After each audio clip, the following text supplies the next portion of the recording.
if there's somebody really good and they want to have a lifestyle change, and COVID has taught us that you don't need to be attached to a desk and you don't need to be physically in an office. If we haven't learnt that, we're seriously got something wrong. Look, I'm not saying we've escaped it at the agency. I think we've been able to keep them, not because we're better than the other real estate business, not that at all, but we've just listened to our people. You're listening to Elevate, the official podcast of Elite Agent for real estate industry sales professionals, property managers and leaders. With thanks to our partner Connect Now, Elevate brings you the best tools, thinking and strategies to elevate your results. To get access to all of Elite Agent's premium resources, including a detailed episode guide for this podcast, visit joineliteagent.com. And for more information about how Connect Now can make moving easier on your clients, visit connectnow.com.au. Here is your host, Samantha McLean. Hey everyone, Sam here. There is rarely a dull day in real estate. Every day there is interesting data, insights and stories to be told, as you guys will know from reading the brief. But often there's more to it than the headlines and the facts, and at Elite Agent we want to go deeper into how the outside world impacts the world of real estate with people that have been in the industry for a significant amount of time. So today my guest is someone who's been on our podcast quite a few times, and that's CEO of the agency, Matt Lahood. And Matt and I will be catching up regularly on the podcast to go deeper into some of the stories where there are real estate lessons, impacts and takeaways. And we'll also be going deeper into the real estate headlines, how they're playing out on the ground and in the trenches. So I'm pretty excited about this. Matt, welcome to the first episode of what we're calling Behind the News. Thanks, Sam. Always exciting to join you and share what we can to help the viewers and listeners to, impact their day-to-day life and see if we can add some value, as always, Absolutely. As you and I well know, and we've talked about this a number of times, is that, you get the headline stuff from people like CoreLogic, et cetera, and then how it plays out in the trenches is quite different, yeah? Yes. Yeah, well, sometimes, look, what's happening day to day is reported a bit later, and that's just how life is, isn't it? Like you can see something happening, then you read about it like maybe a month later. So that's why I think leadership, is one thing. It's very important to stay at the coalface as a leader, because you don't want to be hearing things a month or 6 weeks later, because it takes a long time to turn things around if you're too far past the market and it's turning every week, which is what's happening at the moment. As we all know, and you've got your finger on the pulse of this quite a lot, is that around Australia, the mainstream media might give a headline like values have fallen off the cliff and all that sort of thing to scare everyone. And then, as you and I know, in different pockets, it all plays out very differently. Absolutely. Yeah, it's so micro Australia. You got parts that are flying at the moment. You got parts that are not, that are slowed right down, which you wouldn't expect it to slow down. And things like investors out of the market, you think they'd be all diving in at the moment because the rents are so high and there's nothing to rent. But, that's a phenomenon that we've seen come along. We've seen the top end of the market very bullish because they're not really governed by interest rates. Doesn't really matter if you're 10 plus million, you're not worried about 0.5% or a quarter here or there. So that end's really trading bullish. Probably the strongest I've seen it in 30 years, Sam, at the moment, the top end. We've done a few 25, 30, 15, 17, that sort of dollars. That's serious money, right? Yeah. And it's to be easy, not easy, that's a unfair word, but it seems to be as easy to sell something at 25 to 30 at the moment than it was to sell something, for 7 to, 1.5, 12 months ago. Yeah. I mean, there was such a strong start to the year all round, and everyone was tipping that prices would continue to rise. Like, I was actually, before we jumped on, I was looking at our stats, and I was sort of thinking in January, everyone was still saying that values were going to go up, up and up. And then all of a sudden the Reserve Bank tipped some water on that fire back in May. Yeah. Yeah. So tell us, what have you seen in some of the areas where the agency operates? I'll give you a real quick snapshot. So let's go state by state. Perth holding very well and strong still. Slightly coming off, but nowhere near. Sydney and Melbourne's come obviously right off, but then in the last week, so we're doing this 6th of October, in the last week to said, but we've had an interest rate rise yesterday, of course. However, because it was only 0.25%, I think what we're going to see now in Sydney and Melbourne, we saw the clearance rate just lift over 60% in both of those states. So Tasmania, it's come back a bit as well. And South Australia is still very strong right now. Canberra, about same as it was sort of like, let's say, beginning of this year, but probably not as bullish as it was the 12 months before.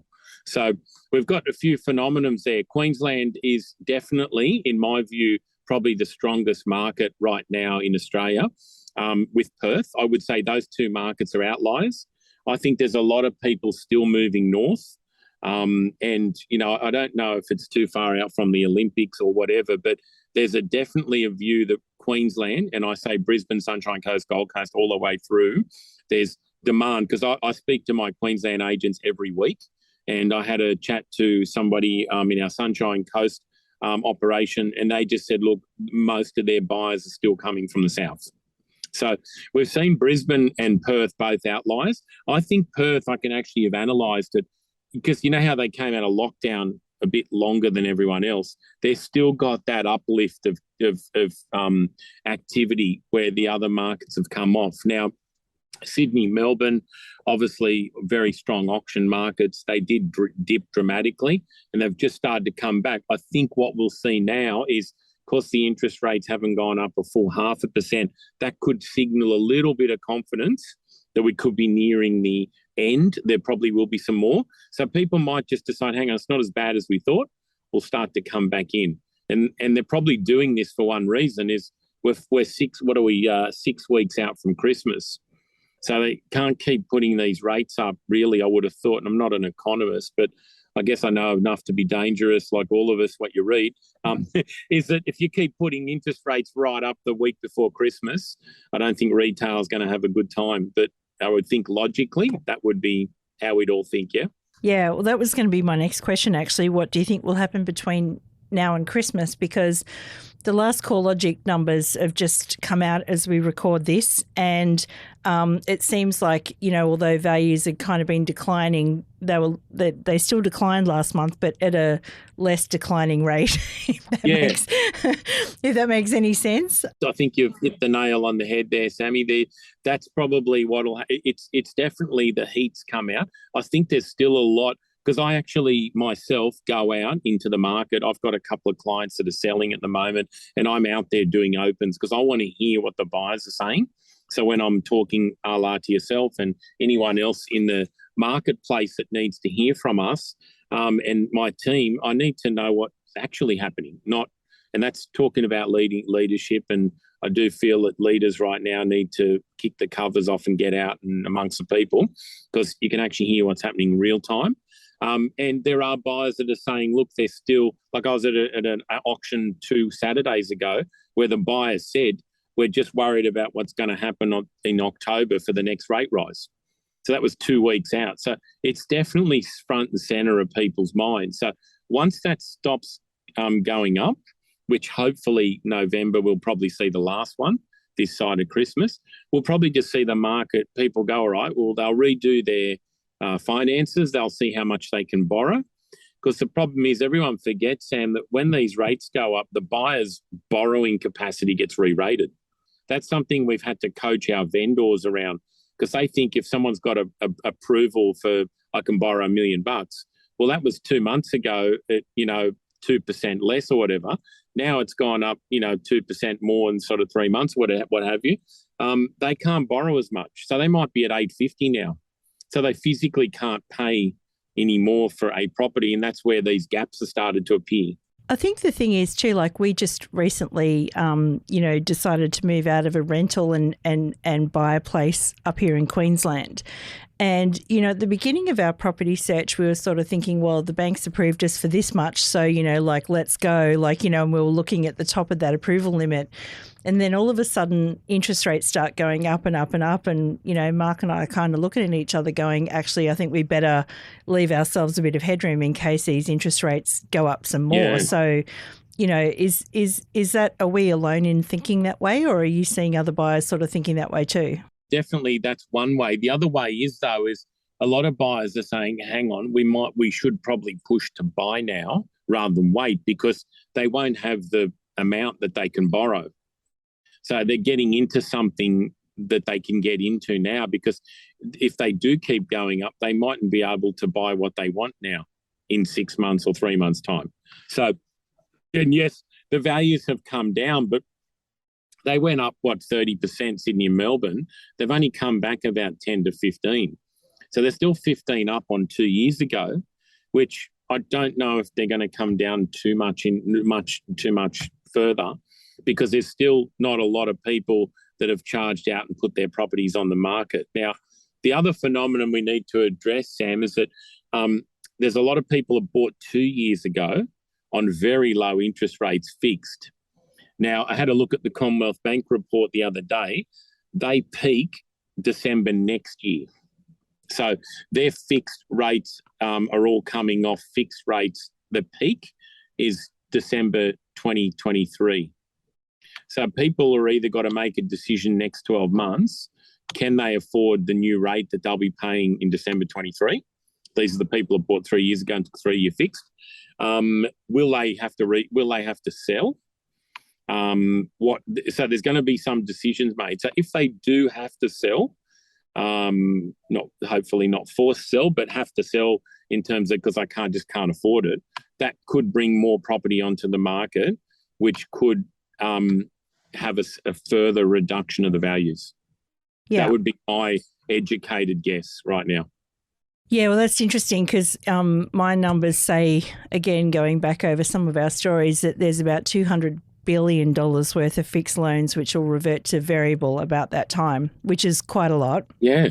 In that same Commonwealth Bank snapshot report I saw, what was interesting was, because they're charting consumer spending, goods and services were up, goods were up, beg your pardon, and services were down.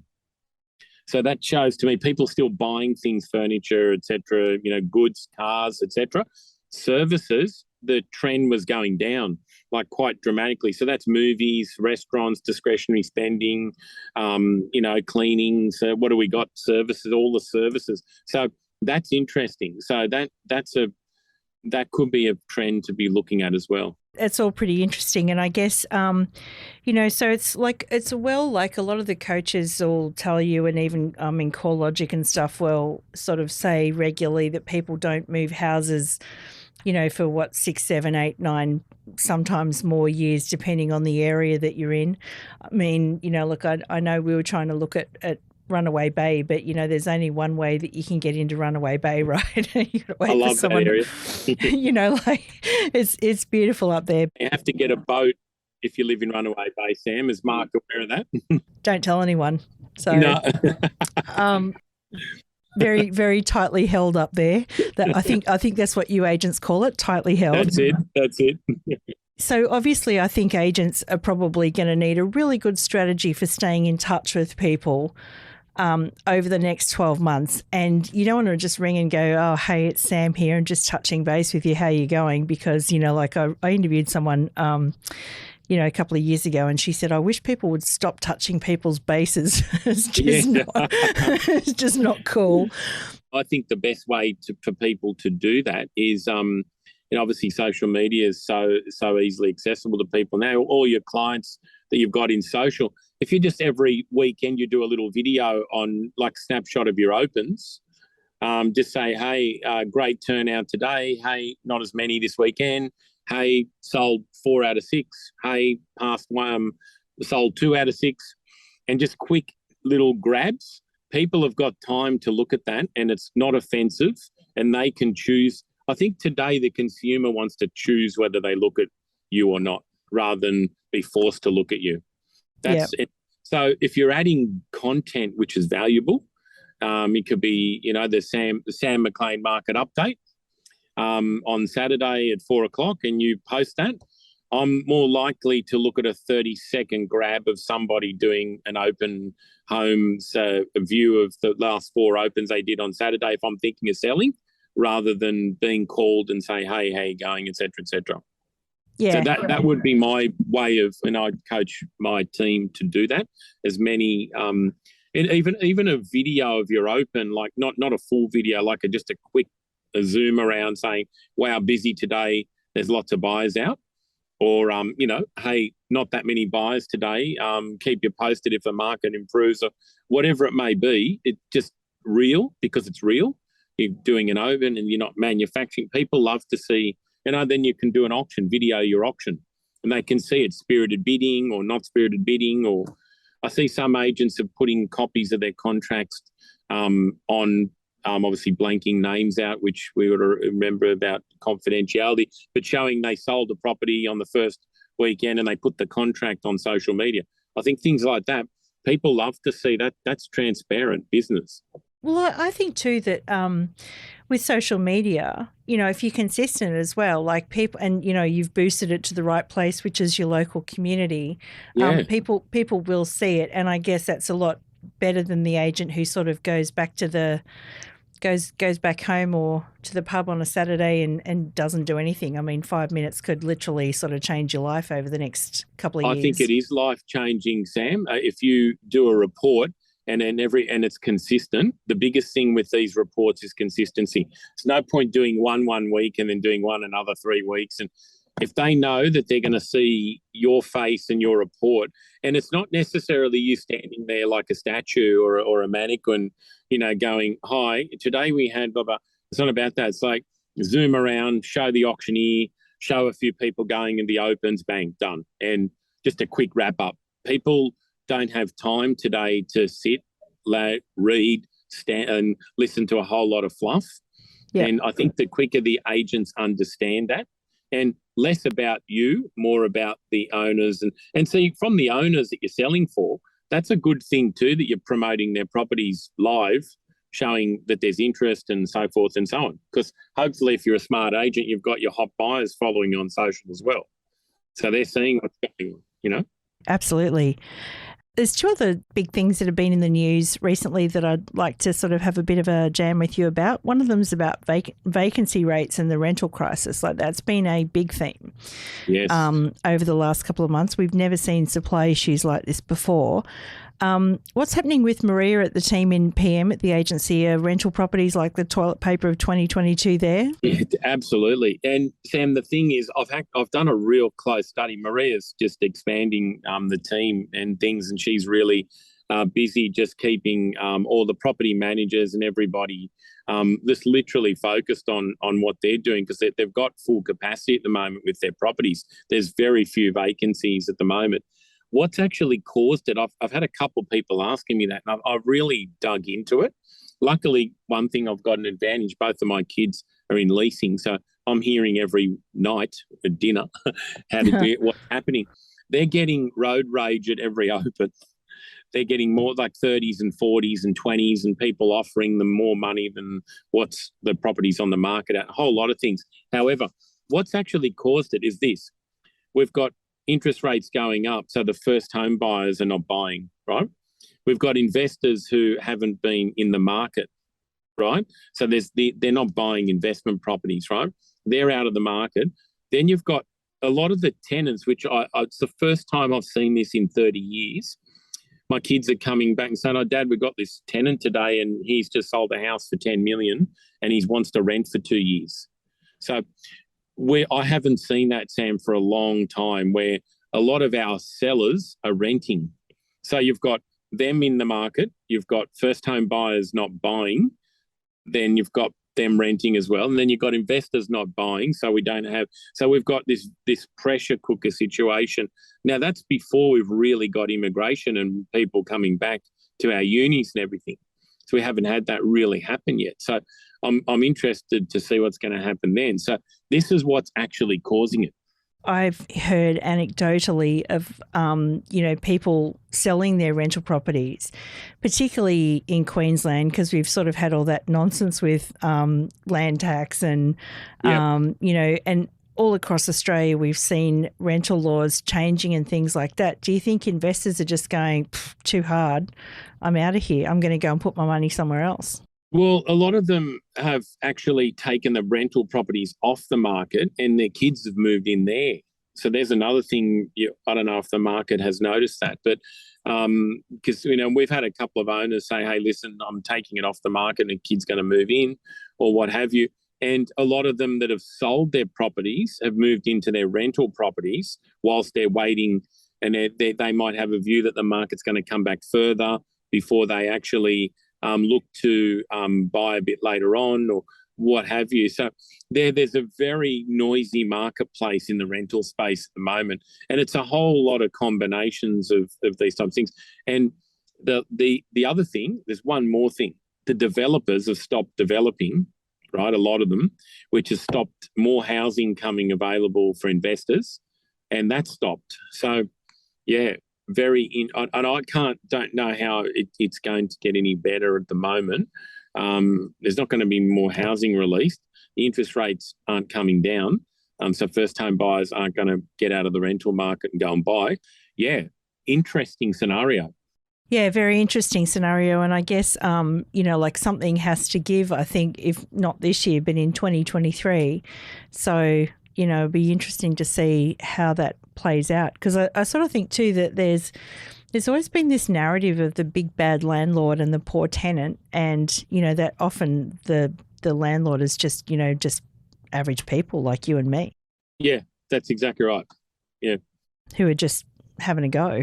So that phenomenon, Sam, too, of owners like selling a property for 5, 6, 3, 2 million, doesn't matter what price. I was just interested that the upper end market is renting. Like they're looking for big homes to rent for $2,000-3,000 a week. There's a shortage of $2,000-3,000 a week properties to rent, which that is unusual, right? Yeah. I haven't seen that for a long time. And the tenant is people that have sold. And when you sort of ask them, we're just going to cool our jets and see what happens to the market in the next couple of years. So we're going to rent for 2 years rather than charging out to buy. And they might have also be thinking they can't find anything either. Yeah. And they might want to be caught in the interest rate upward movement either, which I don't know, So there's a combination, very interesting. It would almost be cheaper to jump on a cruise ship and live your life on, except that there's still COVID, yeah. I don't know if it's near Runaway Bay or the back of SeaWorld there. There's those houseboats. Have you seen them floating around? Yeah, I have there, actually. Yeah. Some are bigger than some of the shoebox apartments I lived in when I was like in my 20s. So they might be the new phenomenon, come and live on the river. I mean, I don't think there's any land tax or water rates or council rates or anything, is there, on the river?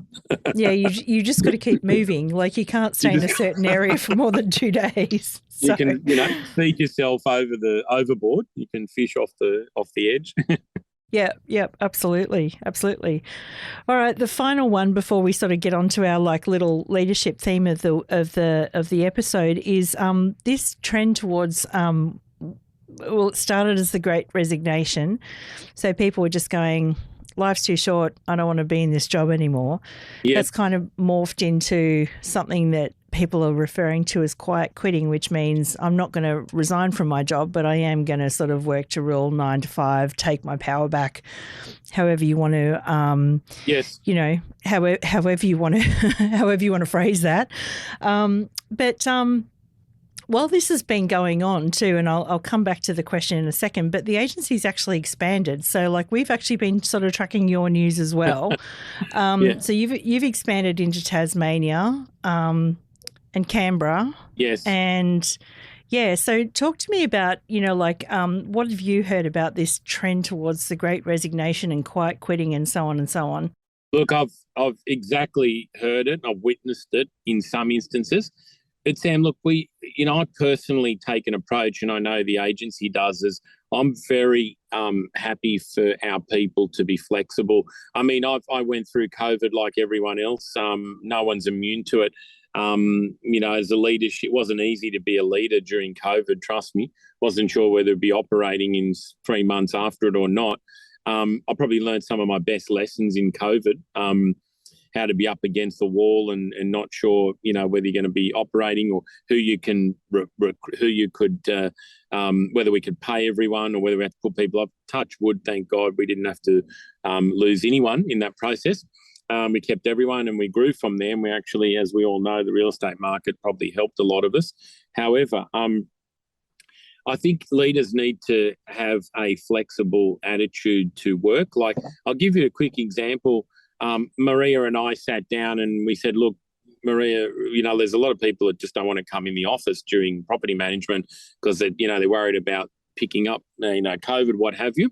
And then during that process, Sammy, a lot of people found they were more productive because they can get up, go straight to work, and be in their environment where they're comfortable and flexible. And we sort of looked at each other and we said, look, let's look at this and say we've got some really good people. We don't want to lose them.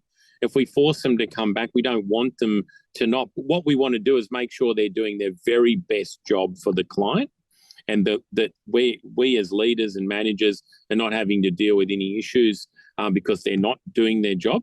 And if we can be guaranteed of that, I mean, does it really matter if they sit on Mars and be a property manager? So we pulled the whole team in together and we said, let's do a show of hands.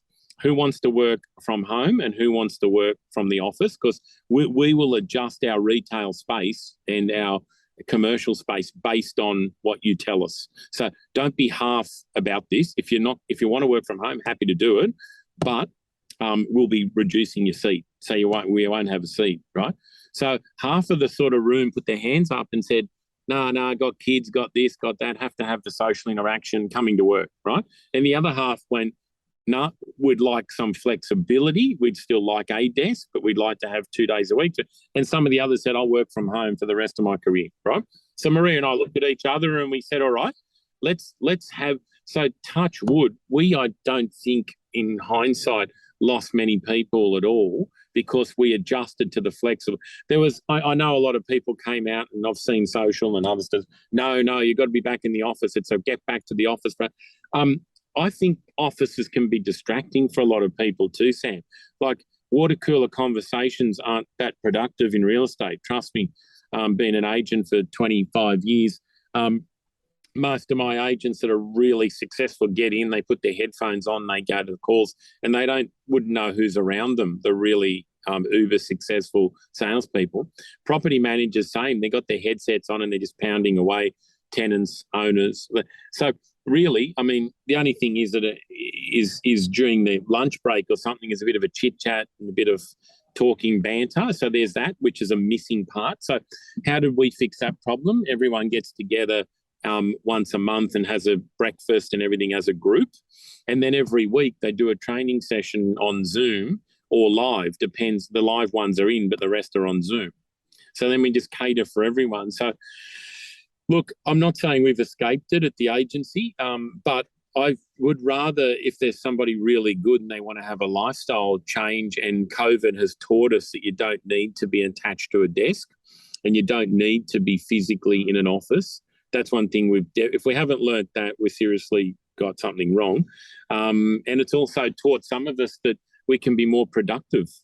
So, I'm not suggesting we won't cop the, property management's been a tough gig to find staff, but I think we've been able to keep them, not because we're better than the other real estate business, not that at all, but we've just listened to our people. And I think that's what you got to do in any business and not be, dictators and mandates and all this sort of stuff's finished in any business. People don't want to be dictated to. They need to be mentored and coached. That's different. But dictated and mandated to, there's too much flexibility and opportunity around, and you will lose people unless you listen to them.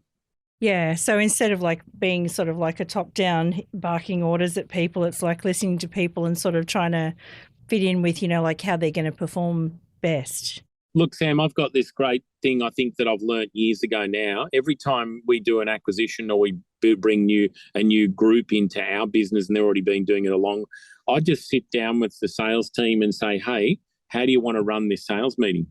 Do you want to do it weekly, fortnightly? Do you want it for an hour? Do you want to do it for 45 minutes? Do you want to do it on Zoom?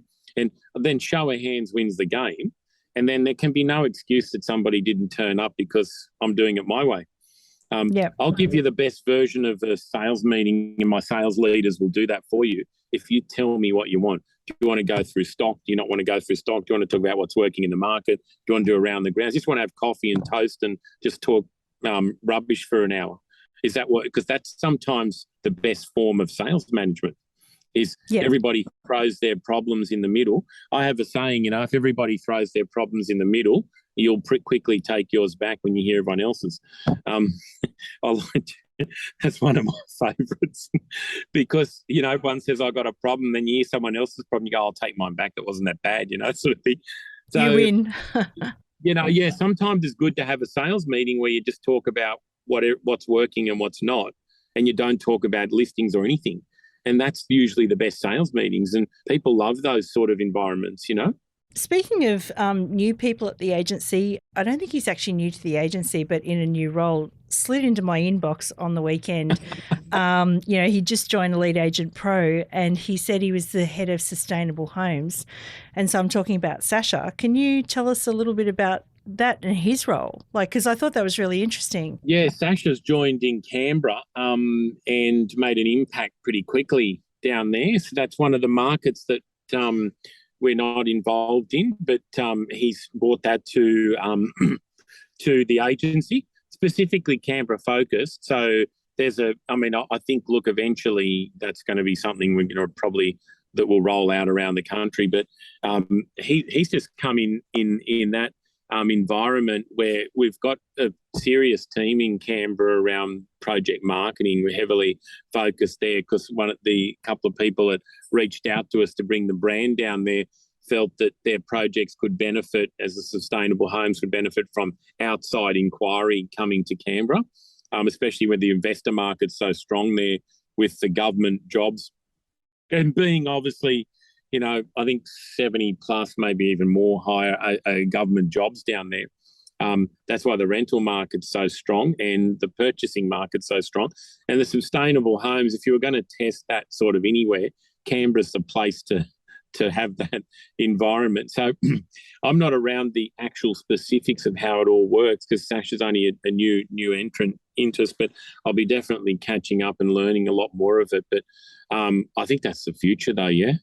Yeah, definitely. I've sort of been tracking the trend for sustainable homes for years now within Elite Agent and even outside of Elite Agent. And, I actually think we should get him on the podcast at some point just to talk about, what he's doing and the general trend towards that sort of thing because, if Australia's going to get to net zero by 2050 or whatever it is, net zero carbon emissions, it's going to be guys like him, hopefully, that are leading the way. Well, it's good because, see, Canberra, if you're going to test something and get it through, that's the place to get the mandate of it done because then you can roll it out to the rest of the country once Canberra's signed off on what's sustainable and what's not. Doesn't get any better than that, right? Yeah, absolutely. So finally, I want to wrap it up with, something else that's happening in the news that I think has an impact on the real estate industry. And because we're catching up a few times this year and next year to do this, I'll let you pick the topic next time. Yeah, that's fine. but for this time, I've picked the topic which is quite current of the royal family. Now, I'm not a royalist. I don't know whether you are or not, but there's some interesting lessons in leadership going on with the royal family right now, which I don't know if I'm, dreaming or whatever, but I sort of feel like there's plenty of parallels in what's going on there in the real estate industry. So the royal family have recently lost the equivalent of their Elon Musk, a dynamic leader for a very long time. And, and all of a sudden, we've got issues coming up how to manage the initial crisis, succession planning. I'm sure that the succession plan for King Charles has been in place for a very long time. How does a new leader win the hearts and minds of, the team that are around them, et cetera, et cetera. So let's talk about this for a second because you've been in that same situation yourself. Yeah. If you were King Charles right now taking on this new leadership role of a business, because the royal family is a business, let's face it, what sort of approach would you be taking? I think I'd look at it like this, Sam. Like if you're King Charles, you've come into this at a probably an age where he might have thought he might have been in that role a bit early because the Queen obviously was amazing in what she's done, and she's very hard to fill her shoes. So the first thing I would not be doing is try to be the Queen, right? because you're not going to be filling those shoes. But what he has on, I think, on his side is he's had the advantage of seeing his mum from a leadership perspective. So he should have some of the qualities there you would think that she's got. But then he's also got this combination of people behind him. And I think it's William, correct? He's next in line. Yep. So I think he needs to start promoting and pushing William and or Harry, etc., up the scale a bit from a profile piece, because what he's got to be careful of, the Queen had basically she was viewed as a safe pair of hands. They're all now panicking because she's not there, and it's Charles. Now he's going to take a long way to try and replace that safe pair of hands, and he'll just take it on. But I think from a leadership, I'd be making quick profile plans behind me if I was him. And because I guess William and Harry in society's view of a modern, modern royal family would be viewed as there's more people that will respond, I guess, to William and Harry probably right now than to Charles. So that's how I'd be looking at it. So if I was Charles, I'd be saying, right, I've got the grey hair, I've got my mum's experience. However, staying relevant is bringing the younger crew through and starting to raise their profile now. That's just my opinion. Yeah, I was going to say, so the parallel in the real estate industry is, I think some leaders still struggle with promoting the younger people in their team. Absolutely, yeah. But what you're saying here is that really, like it's the next generation who are going to appeal to the Gen Zs and things like that. And so, it's almost like you need to incubate some influence like in the younger generations. Yeah, well, Sam, I'm 50. I've been doing this since I was 20 or 17, 33 years since I was but as in sales since I was 20, but in real estate. So I'm not relevant for a lot of things in this industry than I was 20 years ago. But the people in my sales leadership team and in property management, and they're much more relevant than me. So what I'll do, I'll work out what I'm relevant for, and I'll and get endorsed by my team, and I'll do the relevant things.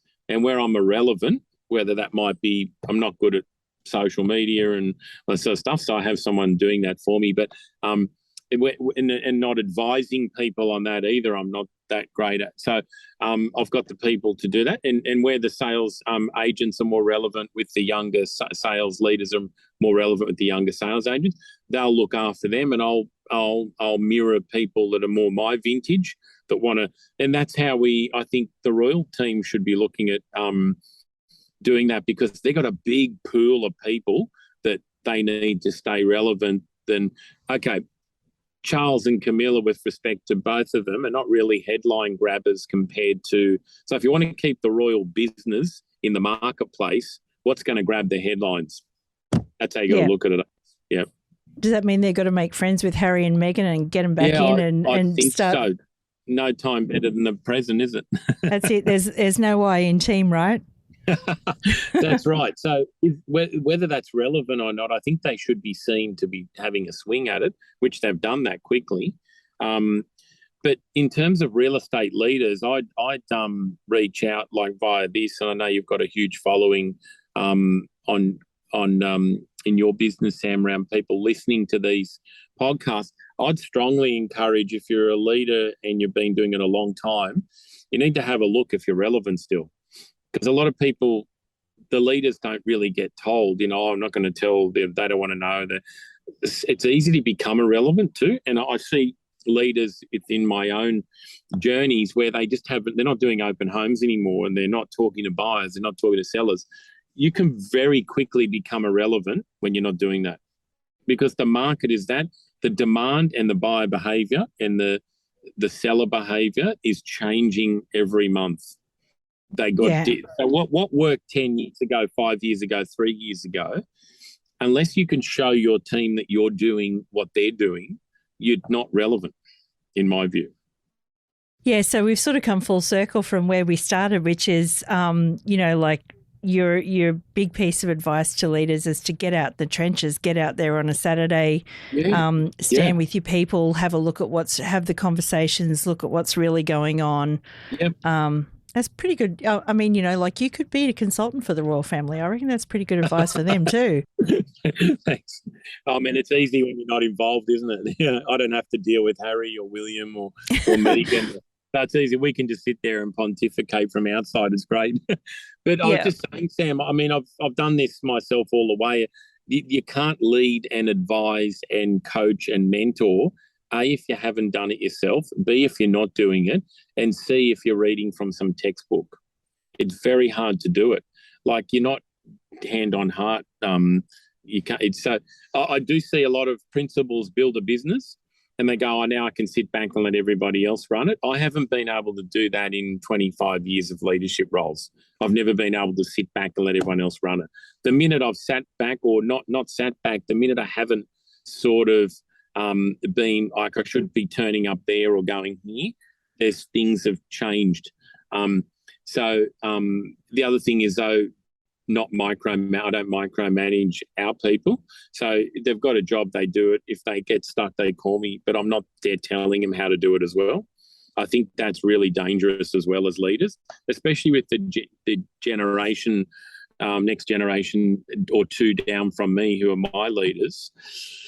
They've come up with different expectations around leadership. So it's about giving them the tools, giving them the support, and getting out of their way and let them fall a few times. I don't mind some of my leaders hitting the wall a few times, because that way, if I stop them hitting the wall, they'll never learn how to grow. Yeah, I couldn't agree with you more. Well, Matt, I think we'll wrap it up there. It's been a fabulous chat, and you'll be back again in a few weeks' time with, like a bit of an update on the market and stuff. So I want to thank you for coming on this journey with me, because I think it's really fascinating to actually dig into the headlines and look at what's going on in the market. If there was one final piece of advice that you'd like to give people this week, what would it be? I think have a look at your life, everyone, and have a good look at what you're doing each day if this is real estate we're talking about, and see how you can add more value to people around you. I think that's a big thing. A lot of people, self-interest, self-interest is the favourite in every horse race. I think if you stop back and you say, I'm going to spend 50% of my week adding value to other people around me, I reckon your business that you're currently running, owning, or whatever it may be, or in, even if you're a sales agent, add more value to people around me. I think your life will be completely different. Yeah, absolutely. Great advice as always. Matt Lahood, thank you so much. Thanks, I really appreciate it. Good on you. Take care. We hope you enjoyed this episode of the Elevate podcast, with thanks to connectnow.com.au. Don't forget to get access to all of Elite Agent's premium resources, including a detailed episode guide for this podcast. Visit joineliteagent.com.